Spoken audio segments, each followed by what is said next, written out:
신약성경 마태복음 1장 18절에서 25절을 우리 한 목소리로 읽겠습니다. 예수 시작.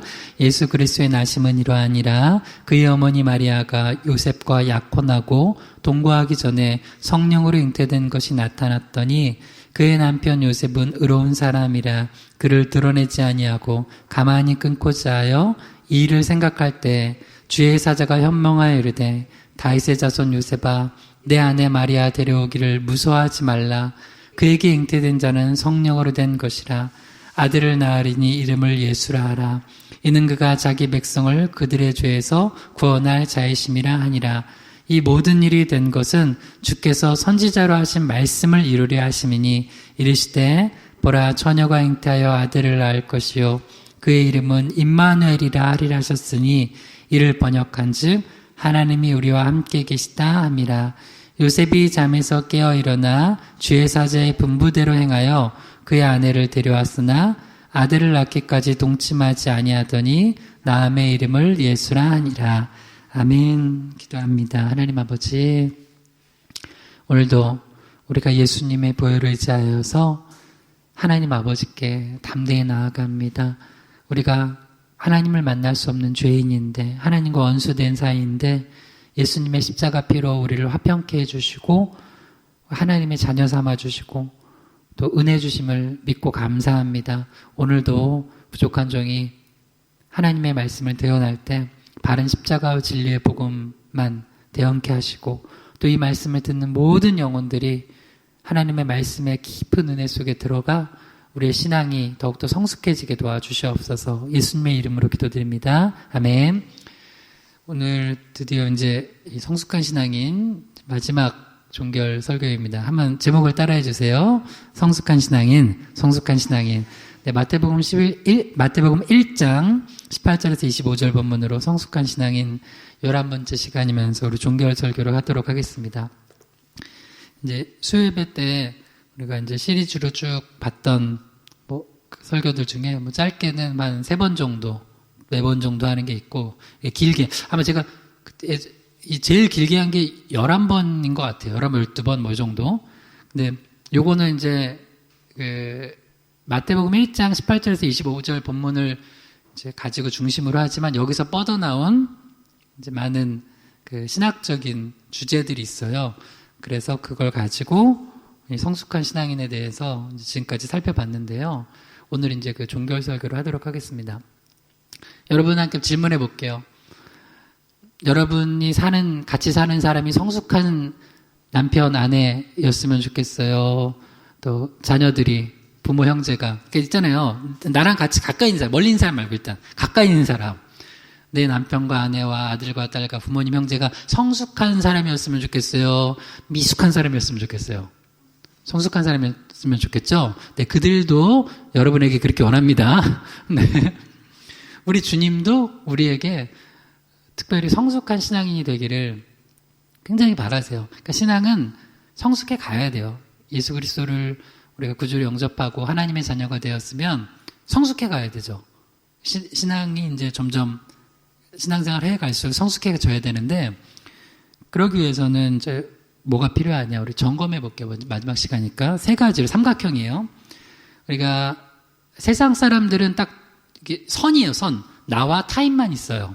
근데 우리는 누가 계세요? 하나님이 계세요. 그러니까 삼각형을 머릿속으로 그려보세요. 맨 왼쪽에, 왼쪽에도 오른쪽에도 한쪽에 다른 사람이 있어요. 또 한쪽에 내가 있어요. 그리고 맨 위에 한쪽에는 하나님이 계세요. 그래서 이 삼각형을 생각하면서 맨 처음에 성숙한 신앙인은 다른 사람에게는 어떻게 하고 살아가냐. 세상 사람들은 다른 사람과 관계를 이득으로 해요. 대부분 그래요. 아주 친한 사람 아니면. 세상에 가족끼리도 이득으로 사는 사람들 있죠. 가끔 보면은 막 재벌들 싸우잖아. 형제끼리도 막. 그죠? 이득으로 사는. 부부끼리도 이득으로 살고, 이거는 실제로 있는 사건이니까, 어느 날 이제 남편이 죽었어. 그래서 막 아내가 너무 슬퍼가지고, 최근 뉴스였어요. 그 뉴스 나온 거 봐가지고 그래요. 기사 봐서 너무 슬퍼하고 했는데, 그게 이제 하여튼 미제 사건이었는데 걸렸어요. 보험 사기. 아내가 지인들하고 짜가지고 남편 죽게 한. 그게 이제 그거를 공모했던 중에 한 사람이 술자리에서 그거를 발설해가지고 그거 누가 신고가 들어와서 그게 걸린 거예요. 완전 범죄 없어요. 나쁜 짓 하면 안 돼. 하나님 앞에 살아가야 돼요. 뭐 반대도 있고. 그러니까 심지어 부부끼리도 이득으로 사는 사람이 있어요. 근데 오늘 보면은 이 부부 요셉과 마리아 약혼했고 이제 결혼 전에 아직 결혼하기 전인데 그리고 또 특별히 동침하지 않았는데 자기 아내 마리아에게 아이가 생겼어요. 어떻게 하면 돼요?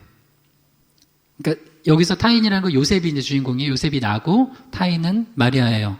세상 사람들 같으면 큰 상처를 줬다고 이 여인을 해코지할 텐데. 그리고 당시 2000년 전에 율법으로 보면은 이 여인은 드러내면 어떻게 돼요?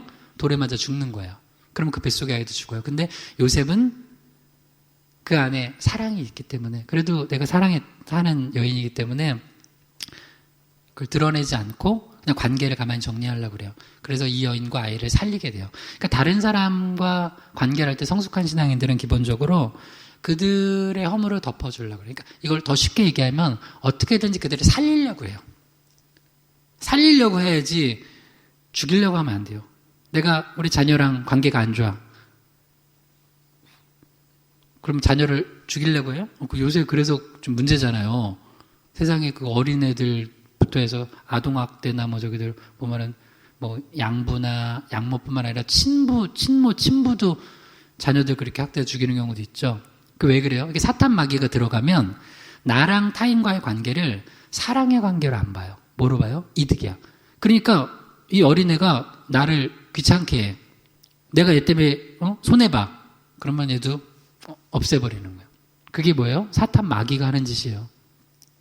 근데 우리 예수님은 뭐예요? 다른 영혼을 살리려고, 한 영혼을 살리려고, 죄인된 나를 살리려고 십자가를 지셨어요. 바로 요셉이 보인 모습이 그렇게, 이거 진짜 이런 고통스러운 상황에서도 다른 사람을 살리려고 그의 허물을 덮어주는 모습을 보였어요. 이게 이제 우리 신앙 성숙의 타인과의 관계에서는 굉장히 중요한 부분이고요. 이 방향으로 기도를 하는 거예요. 그러니까 내가 여기 이렇게 돼 있나. 다른 사람 멀리도 갈 거 없어요. 내 남편과 아내와 아들, 딸과 부모, 형제와 같이 관계를 할 때 그런 관계 맺음인가? 아니면 그저 이득인가를 보시는 거예요. 그 다음에 자신, 스스로는 세상과 구별되는 신앙이니까 왜 마리아와 관계를 정리하려고 했다고 했어요? 요셉이 마리아가 다른 남자의, 실제는 아니지만 그렇게 알고 있잖아요. 다른 남자의 아이를 잉태한 것으로 알고 있었던 상황에서 마리아를 데려오는 건 가늠하는 거예요. 그래서 요셉은 그렇게는 할 수 없었기 때문에 그 관계를 정리하려고 했어요. 근데 사실은 아니었죠. 성령께서 성령으로 잉태한 거였죠. 그러니까 이제 요셉의 모습은 뭐냐면 신앙생활하면 할수록 내 모습이 하나님 앞에서 더욱더 세상과 구별되는 모습으로 나아가려고 하는 거. 이게 성숙이에요. 그러니까 신앙생활 오래 했는데 저 사람 진짜 세상 사람보다 더 못하게 산다 하면은 그래 이제 신앙생활 제대로 하고 있는 건 아니죠. 그러니까 제대로 된 신앙생활은 아니에요. 물론 그렇다고 해서 넌 신앙인 아니야라고 할 수는 없어요. 우리도 신앙인이지만 죄도 짓고 또 늘 연약하기도 하잖아요. 그럼에도 불구하고 그걸 애통하고 안타까워하고 회개하는 심령이 없다면 그건 이상한 거예요, 사실은. 그러니까 요셉의 이제 두 번째 성숙한 신앙의 모습, 자기 자신은 그 세상과 구별되는 모습으로 나아갔다는 거예요. 마지막 하나님, 맨 꼭지점 위에 하나님 있죠, 삼각형에. 그러니까 하나님이 없다고 생각하면은 없다고 생각하는 사람들, 없다고 믿는 거죠. 없다고 믿는 사람들은 나와 타인만 있기 때문에 어떤 결정하는 게 내 이득에 맞으면 이렇게 하고 내 이득에 안 맞으면 혹은 내 감정에 맞으면 하고 아니면 안 하고 뭐 이런 거예요. 근데 이 성숙한 신앙인들은 하나님이 계세요. 그러니까 모든 관점을 뭐에서 보는 거예요? 하나님의 눈으로 보는 거예요. 여러분 하나님 계세요? 안 계세요? 계시죠? 그러니까 여러분이 지금 어떤 일이 여러분 가정이나 여러분 개인이나 뭐 어떤 일이 벌어지고 있을 때 그걸 항상 나랑 그 사람만의 관계 속에서 보면은 여러분 신앙에 미성숙한 거예요.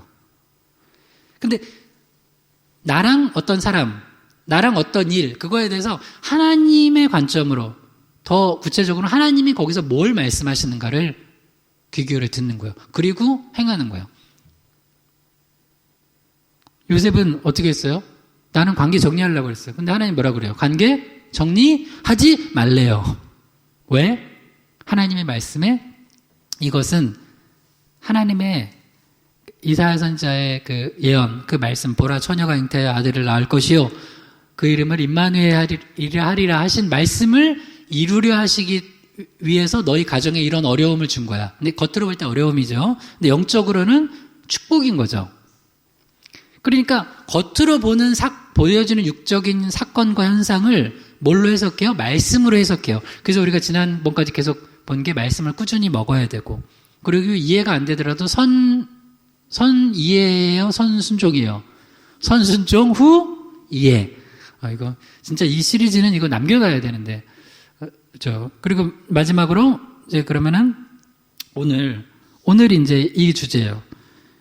정말 여러분 이런 거 궁금하지 않아요? 신앙의 성숙한 그 신앙의 최고봉은 뭘까? 뭐 예를 들어서 그냥 바둑의 우리나라 바둑의 최고봉은 누구예요? 이창호, 이세돌 이 정도죠, 그죠? 뭐 물론 알파고한테는 안 되지만 그건 사람이 아니니까. 사람이 아니면이니까 거기는 사람이 아니니까. 예. 하여튼 사람은 그렇죠. 그 정도 경지잖아요. 바둑하는 사람들은 내가 이창호나 이세돌 정도 가야 되겠다 이런 생각 들잖아요. 그죠? 신앙, 그냥 적용해 본 거예요. 여러분 쉽게 이해하려고. 그럼 궁금하지 않아요? 도대체 성숙한 신앙의 최고봉은 어떤 모습일까? 예수님 닮은 거예요. 근데 예수님 닮은 거를 이제 좀 풀어서 얘기하면 오늘 이거예요. 한번 따라해 보세요. 말씀에 대한 순종과 성령에 이끌리는 삶. 말씀에 대한 순종과 성령에 이끌리는 삶. 한 번 더요. 말씀에 대한 순종과 성령에 이끌리는 삶. 시작. 말씀에 대한 순종과 성령에 이끌리는 삶. 이 한 문장으로 요약돼요. 예수님 말씀에 대한 순종과 성령에 이끌려서 하셨어요. 심지어 광야로 시험 받으시는 것도 성경 읽어보신 분. 성령에 이끌려서 가신 거예요. 아유, 왜 나를 광야로 몰아내셨어요? 이렇게 한 거였어요. 성령에 이끌려 갔어요. 그러니까 아멘 하는 거예요. 그리고 뭘 하더라도 뭘 결정하는 모든 걸 말씀에 순종해서 하시는 거예요. 그러니까 성숙한 신앙에는 이제 말씀에 순종하는 거라고 그랬잖아요. 근데 여기서 이제 더 나가는 거예요. 말씀에 순종할 때 이게 너무 싫은 사람이 있어요. 정말 너무 싫어. 정말. 누가 이제 예를 들어서 전사님 찬양 인도하는데 전사님이 갑자기 성령의 이제 인도자가 영감이 왔어요. 자, 우리 손 들고 찬양합시다. 내 주를 가까이 하면 손 들어야 돼, 안 들어야 돼요? 네. 창피해요? 뭐 손 드는 게 뭐가 하나님 앞에 손 드는 게 무슨 의미예요? 나 항복 하나님. 난 아무것도 아닙니다. 주님 저 항복합니다. 주님께서 인도해 주세요. 하고 또 주님께 영광 돌리는 의미예요. 손 들고. 합시다 하면 찬양하는 거지. 내 주를 가까이 하게 하면 주께도 나가기 원합니다. 근데 그런 거 하나도 죽어라 싫어. 너무 싫어. 이런 거 자꾸 시키는. 난 교회 나오면 손 들고 찬양하는 거 제일 싫어. 나중에 율동도 나는 그런 거 소망해. 우리 찬양팀 밴드도 생기고 그래서 뭐 모든 곡을 율동할 필요는 없지만 율동도 좀 할 수 있는 뭐 청년들 있으면 나와서 하는 거예요. 내 주를 가까이. 이건 율동하기는 어렵지만 기뻐하며 이 박수만 치잖아. 그러면 뭐 율동하는 거 있잖아. 기뻐하며 이렇게라도 함께 나는 못하겠다. 하여튼 그걸 만물을 짜든지 아니면 어디 뭐 유튜브에서 배우든지 해서 율동도 했으면 좋겠어요. 성경에 몸으로 찬양하라고요? 하지 말라고 그래요? 하라고 그래요. 성경이 하라고 그러는데 고지식한 분들은 자기가 성경보다 똑똑해. 아유, 왜 교회에서 저렇게 막 이렇게 부산스럽게 하냐는 거야. 그렇게 하는 거예요. 예를 들어서 악기도 막 해요. 악기도 여러 가지로 해. 그러면 교회가 너무 시끄럽대. 시편을 읽어보면은 큰 소리 나는 재금으로 찬양하라고 하라고 그러는데 하여튼 여러분 자기가 성경보다 똑똑한 건 교만한 거예요. 네, 아멘 해보세요. 아멘. 그래, 내가 볼 땐 내 생각엔 이런데 성경인 이렇게 하래. 그럼 그게 아멘인 거지 무슨 내 생각을 가지고요. 하여튼 그래요. 그러니까 그게 성숙하다는 건 이거예요.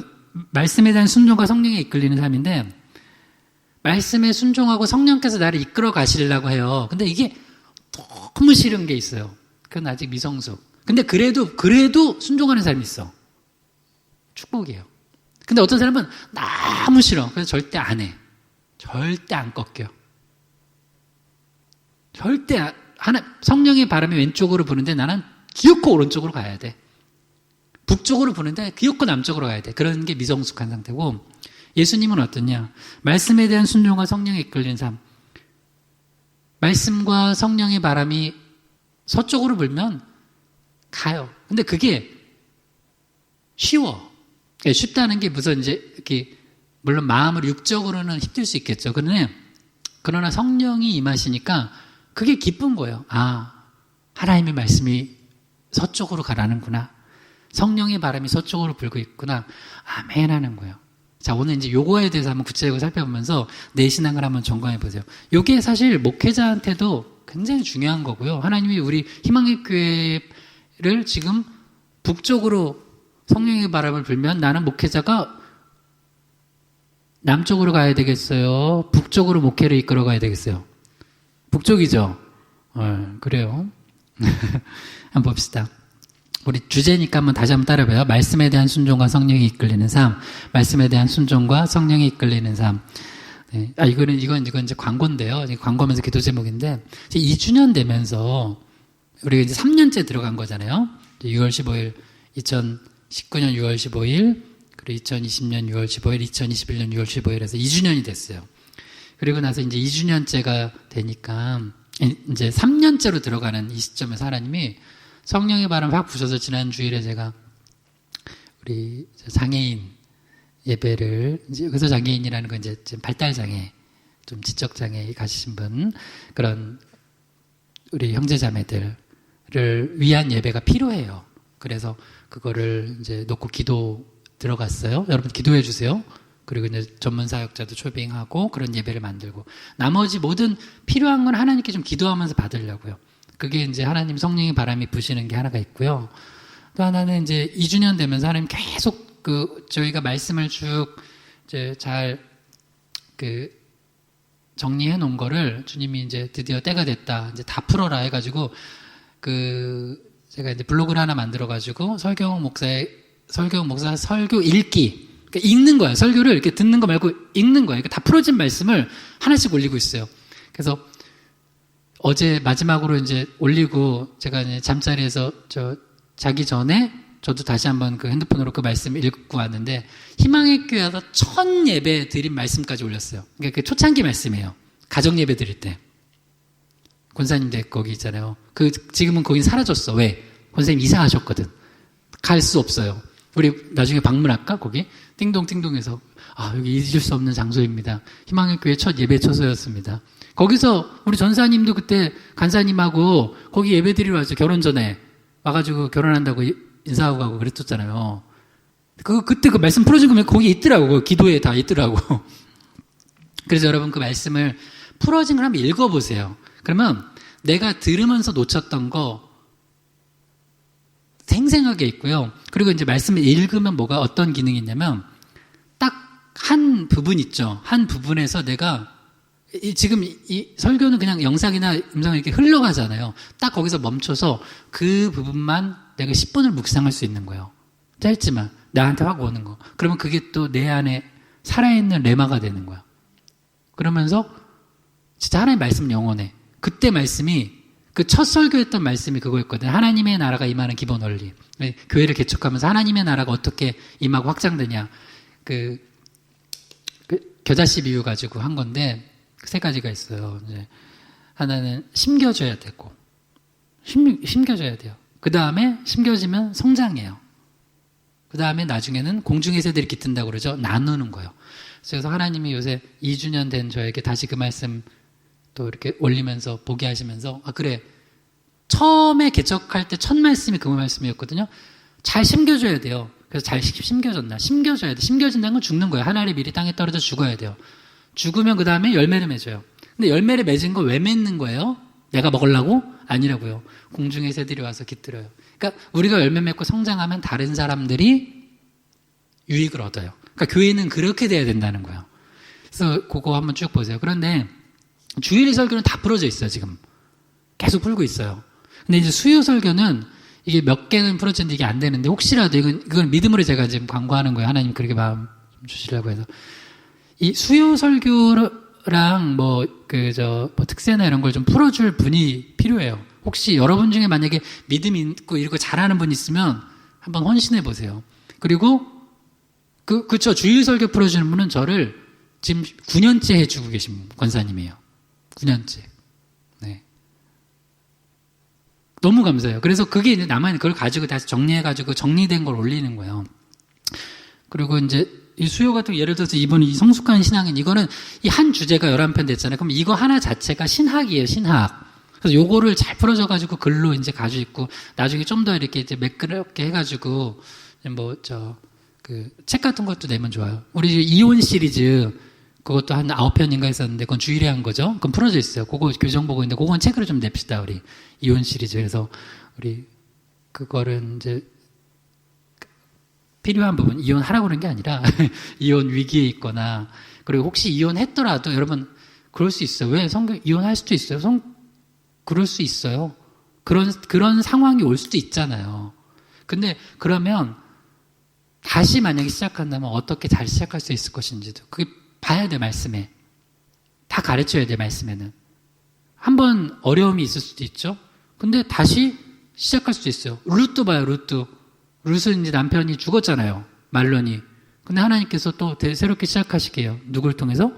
보아스를 통해서. 하나님은요, 항상 우리에게 기회를 주시는 분입니다. 할렐루야? 그래요. 하여튼 여하튼 그거예요.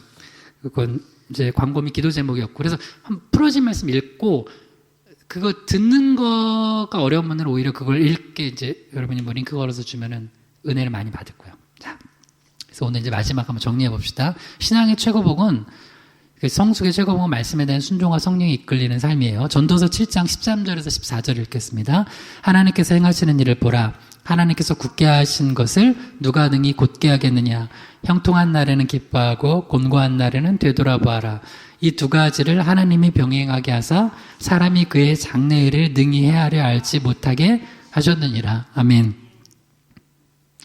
여러분, 자, 여기서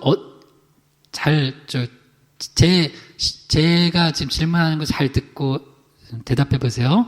하나님이 굳게 하신 것을 누가 능히 곧게 하겠느냐? 할 수 있습니다! 하는 사람 손 들어봐요. 이거는 믿음 아니에요. 그러니까 정신 차려야 돼. 졸고 있다가 여기서 아멘 하면 안 돼요. 그러면 믿음 없는 거예요. 뭐예요? 하나님이 굳게 하신 것을 누가 능히 곧게 하겠느냐? 이게 무슨 얘기냐면, 여러분, 하나님이, 오늘 주제를 얘기하면은, 하나님께서 성령의 바람을 부세요. 서쪽으로 부세요. 그러면, 하나님이 서쪽으로 부셔? 내가 기어이 바람의 방향을 동쪽으로 틀겠다 할 수 없다는 거예요. 근데 그거를 할 수 있다고 생각하면서 살아가는 사람들이 있어요. 그 사람들은 교만한 사람들이에요. 그리고 그 사람들은 그렇게 하다가 나중에 어떻게 돼요? 여러분, 하나님과 싸워서 이길 수 있어요? 없어요? 없죠? 네. 없어요. 제가 본 성경은 하나님과 싸워서 이긴 사람이 없어. 뭐 야곱이 뭐 이스라엘로 되면서 이겼다. 그것도 이긴 거 아니에요. 하나님이 그냥 그의 끈질긴 어떤 기도와 그거를 인정해 준 거지. 하나님이 크게 치셨으면 그 환도뼈만 나갔겠어요? 죽었어요. 그래서 뭐 헤롯 같은 경우는 자기가 신이다 막 하니까 벌레 먹어 죽고 막 그러잖아요. 그러니까 이게 무슨 얘기냐면 오늘 주제, 하나님이 성령의 바람을 부세요. 하나님이 행하시는 일이 있어요. 하나님이 굳게 하셨어요. 근데 내가 그걸 곧게 하는 게 믿음이 아니라고요. 우리의 믿음은 뭐냐면, 성숙한 신앙은 왜 갑자기 길이 꼬불꼬불해졌지? 그만 거기서 하나님 앞에 무릎 꿇고 말씀을 듣고 성령이 어디로 날 이끄시나를 보는 거예요. 나는 서쪽 가고 싶었는데 하나님 동쪽으로 바람 트시면 왜 그러신 거지? 기도하는 거예요. 그리고 거기 성령의 바람에 나를 맡기는 거예요. 그래서 두 날이 계속 교차해요. 전도서 7장 14절에 보면 두 날이 뭐예요? 형통한 날, 공고한 날. 그래서 제가 이제 뭐 요 말씀만은 아니고 여러 이제 말씀 이제 가지고 하면서 가사를 쓴 것 중에 하나가 우리 반주자 현수자매가 곡 붙여가지고 우리 지난 2주년 때 특송했던 거 있죠. 형통할 때도 때로는 이제 형통한 때도 또 공부할 때도 나를 향한 하나님의 사랑은 변함이 없다고요. 그 손길 거두시지 않는다고. 그러니까 형통할 때도 있고 공부할 때도 있지만 우리는 하나님의 사랑을 믿으면 돼요. 할렐루야. 믿으면 돼. 형통할 때 꼭 교만하면 안 돼. 공고하다고 낙심할 것도 없어요. 우리는 믿으면 돼요. 하나님이 날 사랑하신다. 여호와가 나의 목자 되신다. 할렐루야. 믿으면 돼요. 그래서 이 두 가지를 병행하게 하사 하나님이 하시고자 하는 일이 뭐예요? 사람이 그 장래일을 능히 헤아려 알지 못하게 하셨대요. 이게 무슨 얘기냐? 풀어서 얘기해 줄게요. 어느 순간 이런 때가 있어요. 아, 나는 사람이구나. 나는 인간이구나. 라고 딱 그게 현타라고 그래. 현타. 요새 그런 말 쓰는데 현타가 딱 올 때가 있어. 내가 어느 날은 거의 신과 같은 존재일 때가 있어. 나 왜 이렇게 잘 되지? 우리 자식들 왜 이렇게 잘 되지? 우리 남편 왜 이렇게 잘 나가? 나도 왜 이렇게, 왜 이러지? 그러다가 어느 날, 탁, 현타가 올 때 있어. 안 돼. 형통한 날에는 공고한 날이 올 때가 있어요. 아무것도 안 되는구나. 아무것도 안 되는구나. 그때, 자, 성숙한 신앙과 미숙한 신앙. 그러니까 하나님이 굽게 하신 거예요, 갑자기. 그때 성숙한 신앙인은, 내가 인간이구나. 하나님, 나 주님 없으면 안 돼요. 주님 도와주세요. 주님, 나 이 상황, 주님 아니면 나 해결 못 해요. 주님 함께 해주세요. 나 하루도 못 버티겠어요. 그러면 또 하나님이 위로해 주시고, 도와주시고, 이끌어 주세요. 그게 신앙이에요. 근데 미숙한 신앙인들, 신앙 없는 사람 말고, 신앙 있는데도 미숙한 신앙인들은 하나님이 굽게 하셨어. 그걸 곧게 피려고. 할 수 있다! 하면 된다! 이거는 믿음 아니라고요. 하나님이 그렇게 하셨는데, 그럼 하나님이 왜 그렇게 하셨나? 하나님, 도와달라고, 또 그 뜻을 알게 해달라고 해야 되는데, 그거를 곧게 해보려고 막 하다가 보니까 너무 힘이 들어. 인생이 죽을 것 같아. 늘 지쳐있어. 그리고 하나님께 삐져 있어. 시험 들어 있어요. 그래서 신앙이 미숙할수록 그 성령의 바람에 몸을 못 맡겨요. 그러니까 늘 힘을 주고 살아. 늘 힘을 주고 살아. 그러니까 뒷목 잡고 쓰러지는 거예요. 근데 신앙이 성숙할수록 어떻게 해요? 거기에 맡겨. 맡기니까 너무 힘주지 않으니까 오히려 하나님께서 이끄시는 대로 따라가다 보니까 뭐야? 나 아무것도 안 했는데 하나님이 해결하시네? 내가 손 놓으니까 주님께서 이끄시네? 이게 뭐지? 그걸 경험해요. 그러면서 그 체험적 신앙이 돼서 힘 안 주고 살아가. 저도 이렇게, 저는 원래 힘도 없는 사람이지만 내가 막 힘 주고 살아간다 생각해봐. 이상하지 않아? 나 설경 목사가 막 목회하는데 와가지고 이렇게 해야 된다. 죽을 것 같아. 지금도 막 쓰러져. 힘 빼는 거야. 힘 빼. 그래서 성숙할수록 힘이 빠져 있어. 그러니까 겸손해요. 사람이. 그 사람이. 근데 이 성령에 의해서 꺾여보지 않은 사람들 있죠. 그 사람들은요. 이 말씀에 의해서 꺾이지 않은 사람은 두 가지로 하나님이 꺾으세요. 결국은. 사람으로 꺾으시거나 상황으로 꺾으세요. 그래서 제일 축복된 사람이 뭐냐면 말씀에 꺾이는 거예요. 말씀의 순종. 아멘. 아멘. 말씀이 선명하게 왼쪽으로 가래. 그럼 아멘. 오른쪽으로 가래. 아멘. 성령의 바람이. 근데 말씀으로 확인하는 거예요. 말씀과 성령 이제 같이 가니까. 말씀에 대한 순종과 성령에 이끌리는 삶. 이게 쉽다기보단 이게 수월해요. 왜? 내가 힘을 빼니까. 근데 힘을 주니까 너무 힘든 거예요. 자, 히브리서 11장 8절 읽어봐요. 믿음으로 아브라함은 부르심을 받았을 때 순종하여 장래의 유업으로 받을 땅에 나아갈새 갈 바를 알지 못하고 나아갔으며. 나는 우리 희망교회 성도들이 참 2년 동안 목회하면 너무 감사한 게 몇몇 그런 사건도 있었지만 그렇게 막 힘주지 않는 것 같아. 그래서 감사해요. 이번에도 막 2주년 돼서 자, 우리 장애인 예배를 자, 우리 세웁시다. 그래서 이름은 제가 기도하고 있는데요.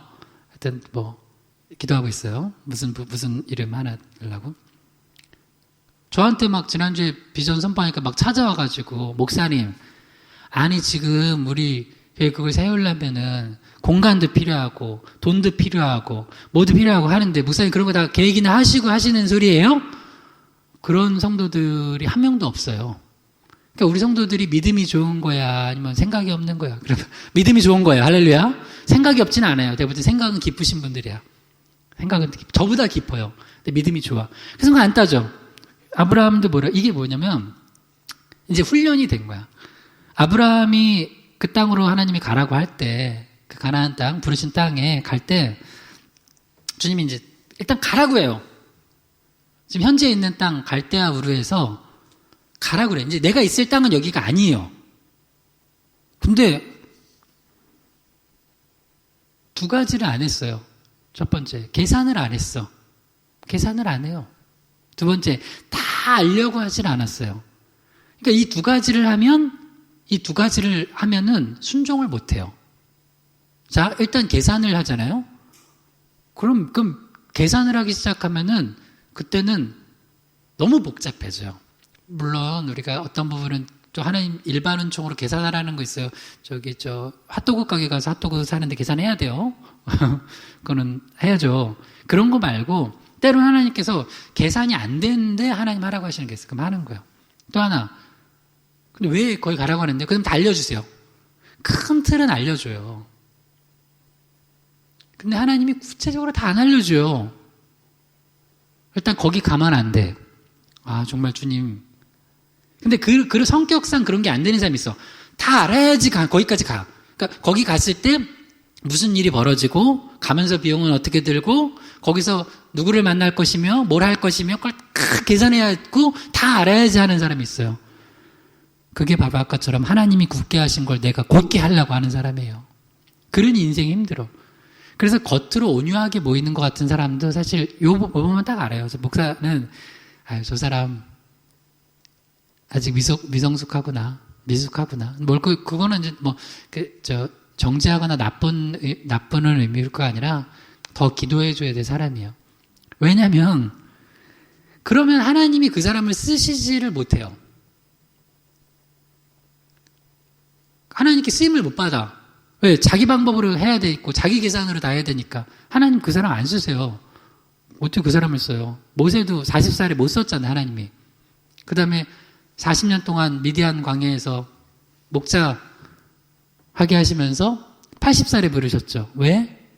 40년 동안 뭐 하신 거예요? 힘 빼신 거예요.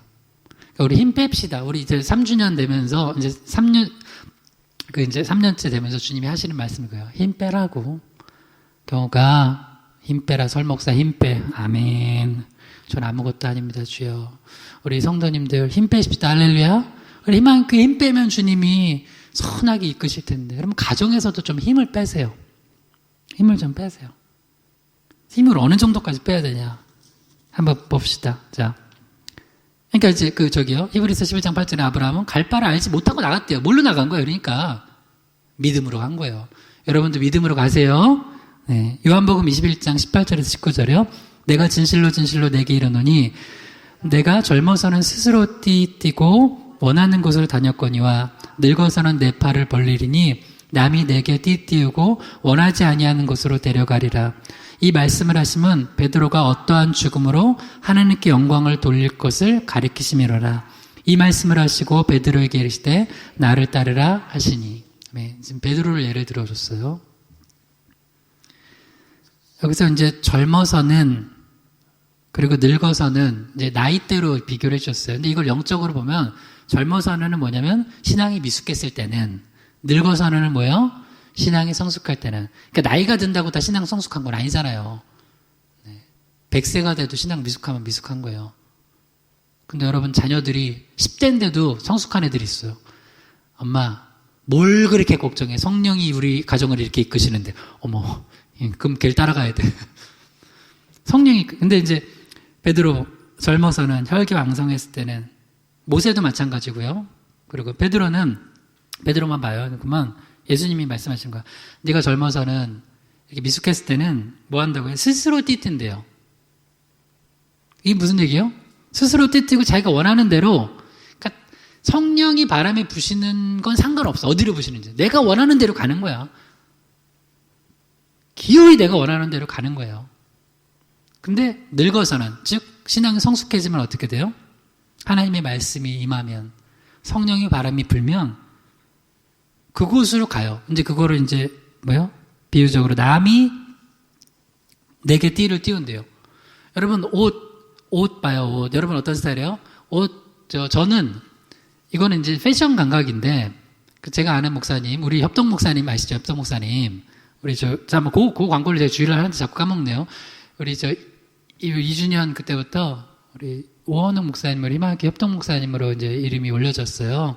협동 목사님은 뭐 부목사님이나 그런 개념이 아니라 말 그대로 이제 적을 여기다 두고 다른 이제 목회적인 거나 다른 활동을 외부에서 하실 때 이제 우리 희망학교 협동 목사 이름으로 이제 하시는 거예요. 어디 지금 뭐 다른 곳에 담임하거나 목사로 계시진 않고 활동을 하시니까. 하여튼 그분은 그러는 거예요.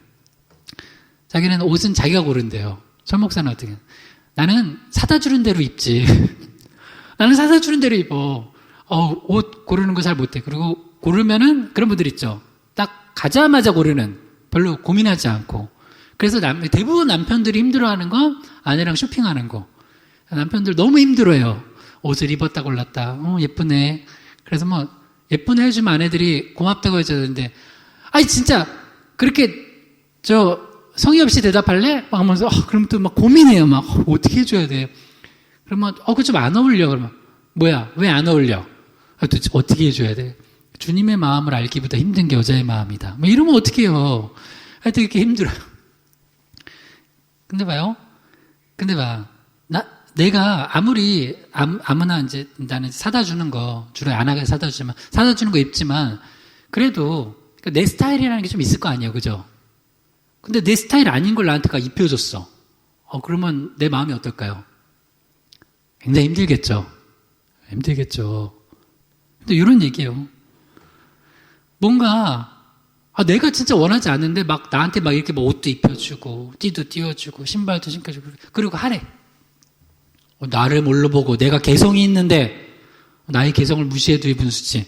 나는 마스크도 초록색만 써. 초록색 마스크는 잘 못 본 것 같아요. 주로 하얀색, 까만색. 요새 마스크도 나름 패션이 돼서 마스크에다 뭘 그려놓고 막 그러더라고요. 네, 우리 성도님들은 되게 일반적인 거 쓰시네요. 까만 거, 하얀 거. 뭐 그런 거에 그렇게 막 목매지 않아요. 난 마스크도 막 목을 매고. 근데 이런 얘기예요. 우리 인생 자체를 내가 원하는 곳으로 가게 안 하고 전혀 엉뚱한 곳으로 남이 날 끌고 가는데도 늙어서는, 즉 성숙하면 어떻게 돼요? 성령의 바람이 지금 이렇게 부는 거야? 아멘 하고 입어요. 아멘 하고 맡겨요. 근데 이렇게 사셨던 분이 누구예요? 예수님. 그리고 이제 몇몇 신앙의 인물이 있는데, 극적인 인물인데 사도 바울 같은 경우 성령이 임하기 전까지는 어떻게 살았어요? 자기가 원하는 대로 자기 건 자기가 골라 입는다. 절대 내 패션 먹고 드린다. 이게 비유예요. 뭐 그렇게 누가 사다 준 거 절대 안 입는다. 뭐 이렇게. 근데 사도 바울이 딱 예수님 만나고 나서는 어떻게 돼요? 이거 입으세요. 아멘. 이거 드세요. 아멘. 절로 가세요. 아멘 하고 살았다는 거야. 그러니까 참 여러분 어떻게 보면 좀 어려운 얘기인데, 우리가 궁극적으로 신앙을 점검할 때는 그거예요. 요거예요. 아주 신앙의 최고봉은 요거라는 거예요. 그러니까 겉으로 보여지는 거, 내가 막 좀 열심히 하고 뭐 하고 이런 거, 그거 가지고 자랑하지 마요. 헌금 많이 하고 봉사 열심히 해도 하나도 자기가 안 주고, 그러니까 흔히 세상 말로 곤조주 안 주고 막. 와, 그런 사람은 진짜 힘들어요. 응? 왜 그 힘을 자기가 주고 살아가냐고요. 왜 그럴까요? 아직도 내가 그리스도와 함께 십자가에 못 박히지 않아요. 그게 너무 싫어. 내가 십자가에 못 박히는 게 너무 싫으니까, 내가 죽는 게 싫으니까 내가 살아서 파닥파닥 움직이는 모습이 이제 그런 형태로 나타나는 거예요. 그럼 우리 사도 바울 얘기했으니까 한번 예를 들어봅시다. 사도행전 16장 6절에서 8절이요. 성령이 아시아에서 말씀을 전하지 못하게 하시거늘 그들이 부르기아와 갈라디아 땅으로 다녀가 무시아 앞에 이르러 비두니아로 가고자 했을 때 예수의 영이 허락하지 아니하는지라 무시아를 지나 드로아로 내려갔는데. 자, 사도 바울은 선교사죠. 목회자이면서 선교사이면서 설교자이면서 아주 굉장히 위대한 주의 종이죠. 물론 글을 쓰시는 분이 진짜 위대하신 하나님이시고요. 근데 이 선교의 주체가 누구예요? 성령이에요. 사도행전을 성령행전이라고 부르죠. 그래서 선교사로 가려는 사람들은 성령에 민감해야 돼요. 목회자들도 마찬가지고요. 그리고 성도들도 마찬가지예요. 근데 자기가 다 계획 세워놓고 자기 상황에 맞게 다 하려고 그러면 그거는 선교 못해요. 목회 못해요. 어떻게 주의를 어떻게 해요. 그래서 다시요. 말씀에 순종하는 것과 성령이 이끌리는 삶, 말씀에 순종하는 그 삶은 결국 성령의 바람에 내 몸을 맡기고 이끌리는 거예요.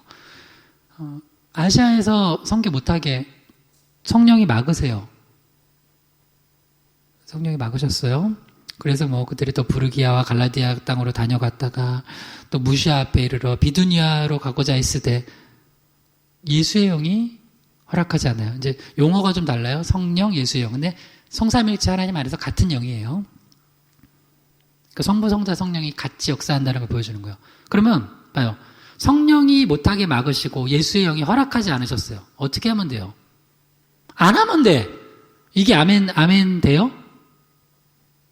아니, 성령이 아시아에서 말씀을 전하지 못하게 하시고 예수의 영이 허락하지 않아야 하세요, 그 길을. 그러면 어떻게 하면 돼요? 안 하면 돼요. 근데 기어이 그걸 하려고 하는 사람들이 있어요. 그러니까 성령께서 나를 꺾으실 때 꺾이면 돼요. 안 꺾여. 그러면 주님이 좀 기다려주시다가 다른 사람을 쓰시거나 아니면 꺾어서 쓰시거나 그렇게 해요. 근데 사도 바울은 진짜 극명해요. 사도행전 9장에서 다메섹으로 가는 길에서 한번 꺾인 뒤에는 그 뒤로부터는 그냥 맡기고 가요. 참 귀해요. 근데 어떤 사람은 주님 쓰시려고 할 때 매번 꺾어야 돼. 2019년에 한번 꺾으셔서 하나님 쓰셨어. 조금 주님의 사람 될 만하는데 2020년에 또 돌아와. 그럼 주님이 또 꺾었어. 2021년에 또 꺾어. 정말.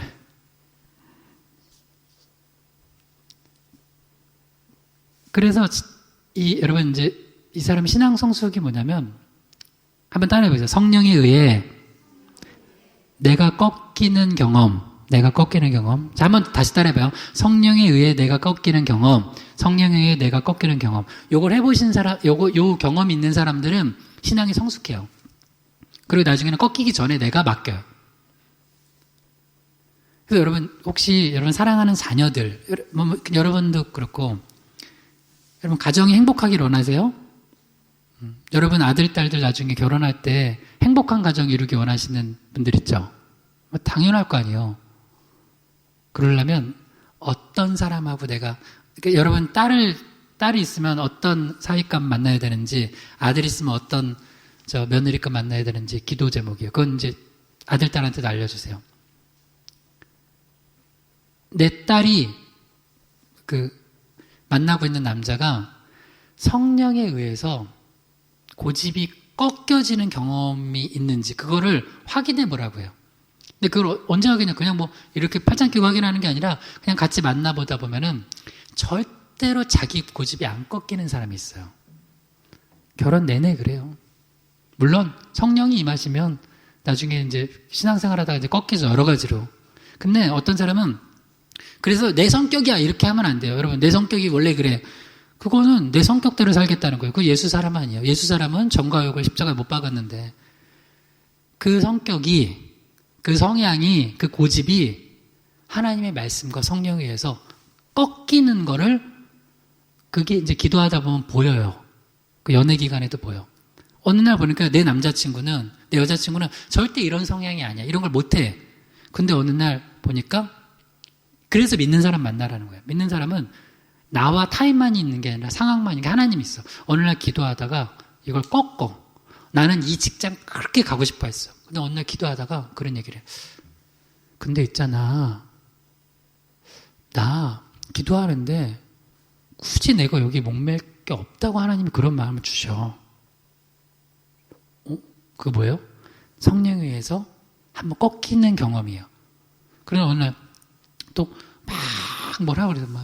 뭘 하려고 막 하려고 그래요. 뭐 그게 막 집 문제로 막 싸워. 결혼 전에 집 문제로 싸워. 집 문제로 싸우는데 나는 강남에 아파트 해야 돼. 안 그러면 난 오빠랑 결혼 안 해. 막 이러고 있었어요. 근데 기도하는데 어느 날 그 여자애가 오빠 미안해. 내가 기도하는데 내가 목사님 설교 듣다가 내가 정말 회개했어. 내가 진짜 세속적인 여자구나. 근데 믿는다 하면서 왜 강남의 아파트에 있어야 돼? 그러면서 그거 꺾어. 그런 사람은 결혼해도 맞춰갈 수 있어요. 왜? 둘이 의견이 아니라 각자가 하나님의 음성을 듣고 성령에 의해서 꺾이니까 문제가 안 돼. 근데 왜 죽어라 부부가 싸우는 줄 알아요? 이거 혹시 부모님들 중에 죽어라 싸웠던 부모님들 생각하면 그게 안 꺾이는 거예요. 왜 그러냐면 성령 충만하지 않기 때문에 그 신앙이 미성숙하기 때문에 교회 다녔어도 남편이 아내를 꺾거나 아내가 남편을 꺾어요. 그러니까 한번 꺾여주다가도 힘들어 그게. 사람이 꺾으면 그게 힘들어요. 여러분 예를 들어서 봐요. 제가 여러분을 꺾었다고 생각해봐요. 목사님이 자꾸 날 꺾어. 그래서 나는 성도님들한테 안 꺾어요. 그래서 뭘 시켜. 믿음 가운데 주님이 쓰시겠다 했는데 근데 본인이 안 하겠다 하면 난 기도만 해. 왜? 내가 어떻게 꺾어? 하나님이 하시는 건데.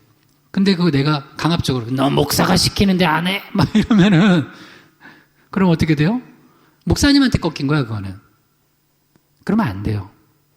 그리고 또 성도들도 목사님 꺾는 분들 있죠. 목사님 이렇게 하셔야 된다고. 기어이. 근데 하나님에 의해서 목사도 꺾여야 되고 성령에 의해서 성도들도 목사에 의해서 꺾여야 돼. 그러니까 그러면은요 그 무탈이 없어요. 문제가 없어. 그러니까 가정에서도 남편과 아내가 만났을 때 자녀들도 마찬가지예요. 여러분 자녀들도 기어이 부모가 꺾으려고 하면 안 꺾여요. 안 꺾이는 자녀들 무릎 꿇고 기도하세요. 기도하세요. 그러면 하나님이 어느 날 꺾어주세요. 근데 아까 이제 연애 얘기 해봐요. 그 꺾이는 경험이 한 번도 성령에 의해서 없었던 사람이 결혼했어요. 죽어라 힘든 결혼 생활이 돼요. 왜? 이제는 내가 사는 것이 아니에요. 내 안에 그리스도께서 사시는 게 아니라 내가 사니까 이 여자가 나를 꺾으려고 하네? 확 내가 꺾어버리면서 이 남자가 나를 꺾으려고 하네? 확 꺾어버려.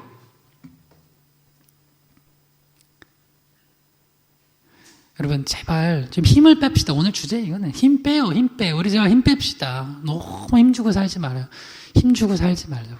나도 하나님이 저한테 하시는 얘기죠. 설목사 네가 힘 빼라. 나도 힘 지금 빼는 거야. 지금 힘 빼고 지금 갑자기 우리 성령의 바람이 불어오셔가지고 뭘 하시는데 이게 내가 힘줘서는 못할 것 같아요. 좀 예배를 하나 더 세우는 것도 그렇고 모두 힘 빼는 거 힘 빼고. 여러분도 주님이 허락 안 하시면 아멘 하세요. 제발. 거기서 굳이 그 허락 안 해줘도 나는 간다. 이건 신앙 아니라고요. 사도행전 16장 9절에서 10절이요. 밤에 환상이 바울에게 보이니 마게도냐 사람 하나가 서서 그에게 청하여 이르되 마게도냐로 건너와서 우리를 도우라 하거늘 바울이 그 환상을 보았을 때 우리가 곧 마게도냐로 떠나기를 힘쓰니 이는 하나님이 저 사람들에게 복음을 전하라고 우리를 부르신 줄로 인정하매라. 아멘. 힘은 어디다 쓰는 거예요? 부르심에 쓰는 거예요. 마게도냐로 떠나기로 힘썼대요. 그러니까 힘은 주님이 성령의 바람이 부는 곳으로 힘쓰는 거예요. 주님이 부르신 곳에 힘쓰는 거예요. 주님이 예수의 영이 허락하지 않은 곳에 기어이 가려고 힘쓰면 힘들어요, 진짜.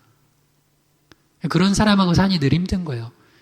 나도 그런 사람이었어요. 그러니까 회개해야 돼요. 그러니까 힘든 거예요. 근데 딱 그 환상, 주의 음성을 들어보니까 마게도냐로 와서 도우래요, 우리를.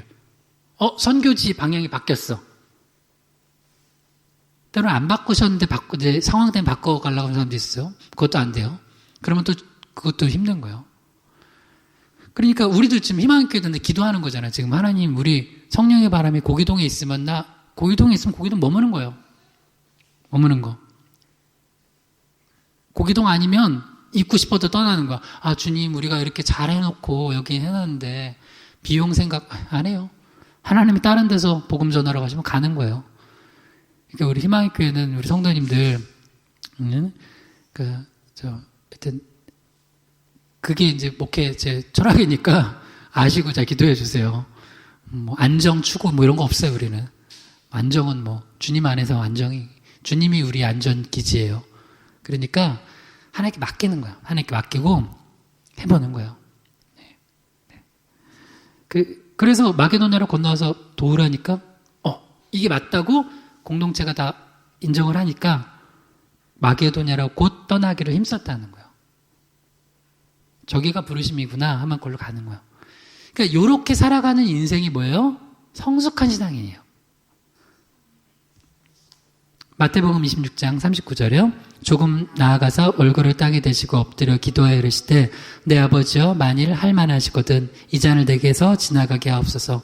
그러나 나의 원대로 마시옵고 아버지의 원대로 하옵소서 하시고.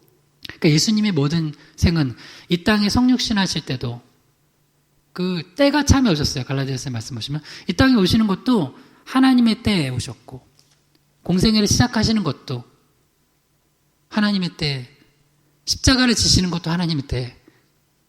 그리고 이 땅에 다시 오실 것도 재림도 하나님 때야. 때에 하실 거예요. 뭐든지 하나님의 때, 하나님의 뜻에 모든 걸 맡기세요. 그러니까 성부, 성자, 성령은 뜻이 나눠지지 않아요. 그래서. 그 성숙하다는 건 뭐냐면 내 마음이 하나님의 마음과 합해지는 거예요. 내 마음과 하나님의 마음이 합한 걸 어떻게 해야만 알 수 있을까요? 내 마음과 하나님의 마음이 합한 거.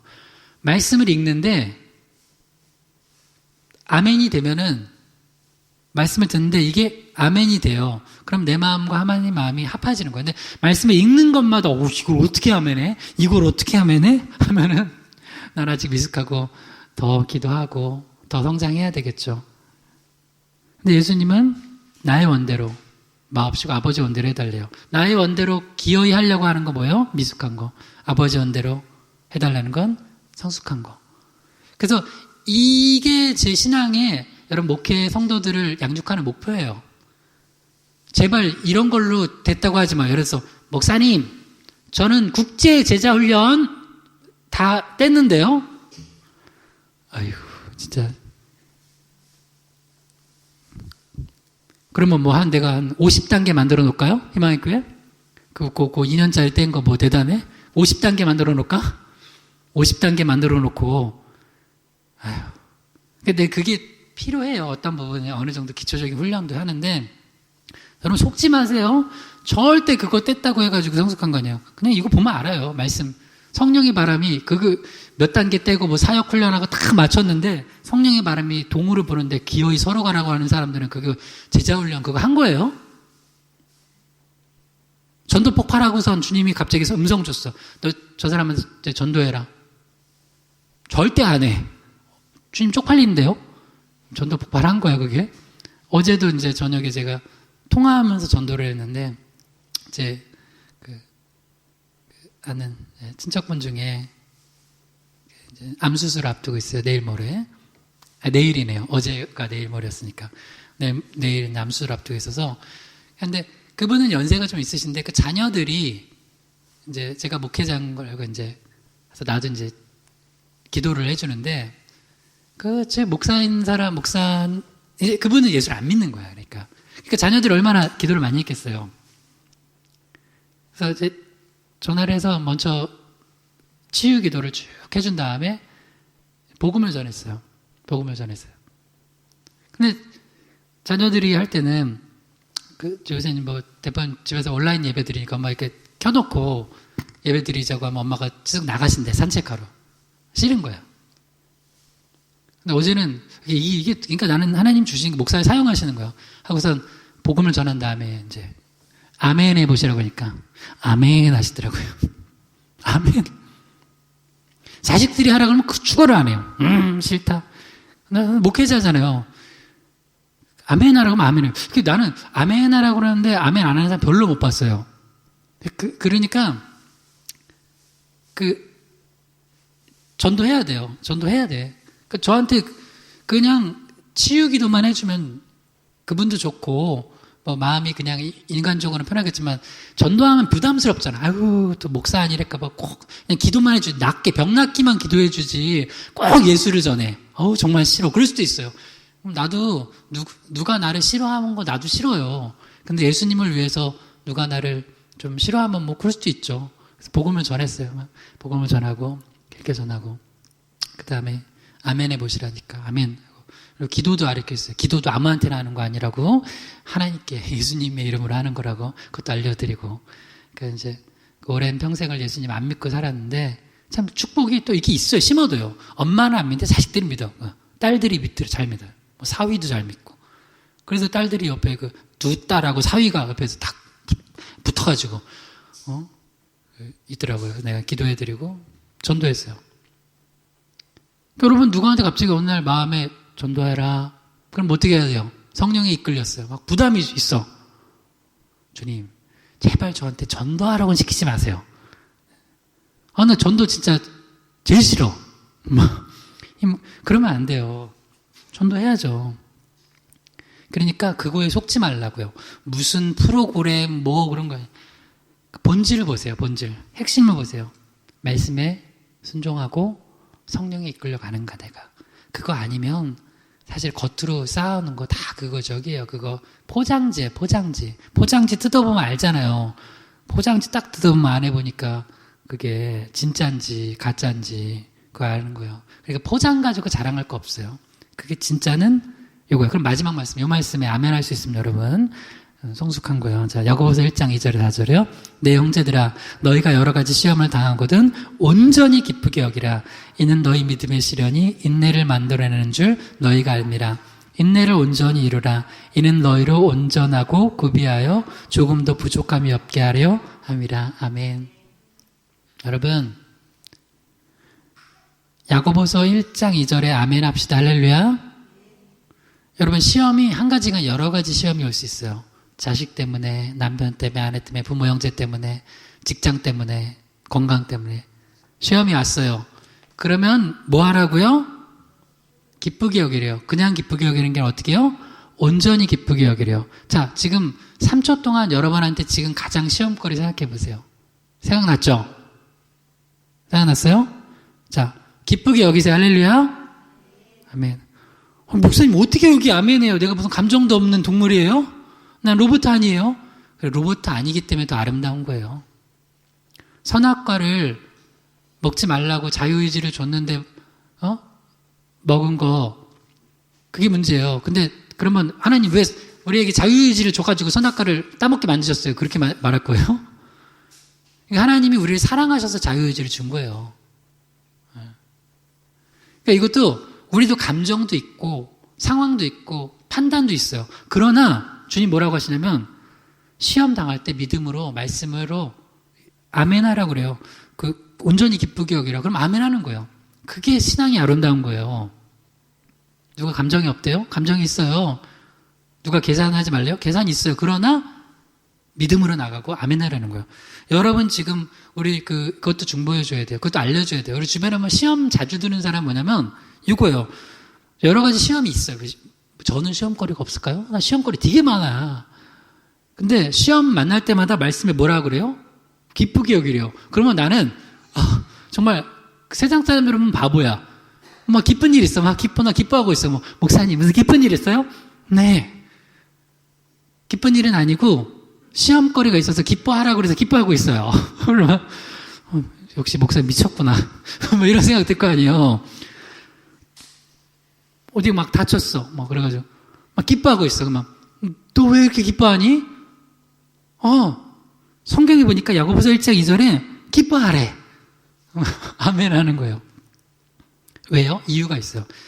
이는 그러니까 그 시험이 현재로 끝나는 게 아니라 이는 그걸 기뻐하고 아멘으로 순종하고 나아갈 때 성령께 맡길 때 이 믿음의 시련이 인내를 만들어내고 인내를 온전히 이루면 구비하고 조금도 부족함이 없는 아름답고 성숙한 빛나는 신앙으로, 새로운 은혜로, 또 넘치는 축복으로 주님께서 부어주실 걸 믿기 때문에 그래요. 그 현재 시험이 현재로 끝나는 게 아니라 아멘으로 내가 온전히 기쁘게 여기면 순종하면 주님께서 그거를 정금같이 만들어주실 약속이 있기 때문에 그런 거예요. 그러니까 바보 아니라고요. 난 그걸 믿기 때문에 기쁘게 여기는 거지. 거기서 끝나면은 그건 뭐예요? 세상에서 말하는 정신승리야. 정신승리. 그래서 한 대 맞았어. 안 아프다, 아픈데 안 아프다는 뭐 그런 건데, 그게 아니라 믿음은 뭐예요? 적극적으로 아프지만 오른쪽 뺨 맞으면 왼쪽 뺨 내딛는 거예요. 왜? 안 아프다, 안 아프다가 아니라 나 감각이 있어요. 아픈데 하나님이 그렇게 하면 하나님께서 또 다른 역사를 일으키실 것이기 때문에. 자, 정리합니다. 성숙한 신앙이 11번 했어요. 타인에게는 허물을 덮어주고 자신에게는 세상과 구별되고 하나님께는 말씀에 순종하는 신앙인이에요. 그리고 우리가 마지막으로 이제 오늘 살펴본 게 이 말씀에 대해서 순종하는 삶, 성령에 이끌리는 삶, 이게 이제 신앙의 성숙의 최고봉이라고 했어요. 그러니까 여러분 삶에 닥쳐오는 여러 가지 시험과 어려움, 때로는 요셉과 마리아처럼 말도 안 되는 일이 일어났어도 아멘! 주의 말씀이 이루어지이다! 하고 한번 믿음으로 나가보세요. 그러면 주님께서 여러분 삶 약속하신 대로 선하게 이끄실 것입니다. 할렐루야! 한번 이를 놓고 한번 기도합시다. 내 삶에 불어닥친 모든 시험과 환난 아멘으로 순종하고 성령의 바람이 부는 대로 내 삶을 맡기고 인도해 달라고 주여 한번 부르기도 합니다. 주여 아버지 하나님, 죄인된 나를 예수 십자가 보혈의 은혜로 구원해 주시고 또 내 안에 성령을 부어주셔서 주님 삶을 인도하시니 감사합니다. 주님 우리 삶을 성령께서 이끌어 주시옵소서. 그래서 주님께서 성령의 바람이 부는 대로 또 내가 거기에 몸을 맡기고 내 영혼을 맡기고 나아갈 때 정금같이 나아오고 더 아름답게 변화되고 또 그로 말미암아 많은 생명이 주님께 돌아오는 데 쓰임받게 해주시옵소서. 혹여나 지금 시험당하고 있는 성도들이 있다면 주님께서 그 영혼에게 하나님 말씀 보내주셔서 온전히 기쁘게 여김으로 말미암아 더욱더 아름답게 변화되는 축복 있게 도와주시옵소서. 하나님 아버지, 우리에게 성숙한 신앙인이 되라고 긴 시간 말씀을 주신 거 감사합니다.